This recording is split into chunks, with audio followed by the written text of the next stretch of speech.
Tinong, bakit po may hawak-hawak kayong palda ng babae sa kamay nyo? Ay, lintek na yan. Nakalimutan ko ang lola mo sa bus. Miss, pabili ng lighter at saka foil. Ay, teka, kulang pala pera ko. Skyflakes na lang. Gusto mo ba maging president? Oo naman.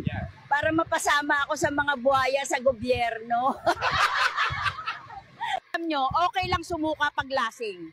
Pero ang mag-chat sa ex is very wrong. Punyeta ka!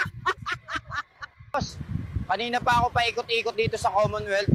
Hindi ko talaga makita yung pig lane.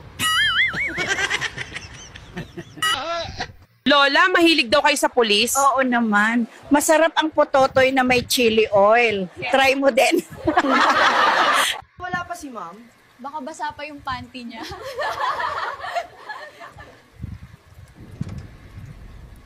Miss, pwede bang pa-hair extension kahit wala ng base? Sir, gusto mo bang idikit namin sa helmet mo?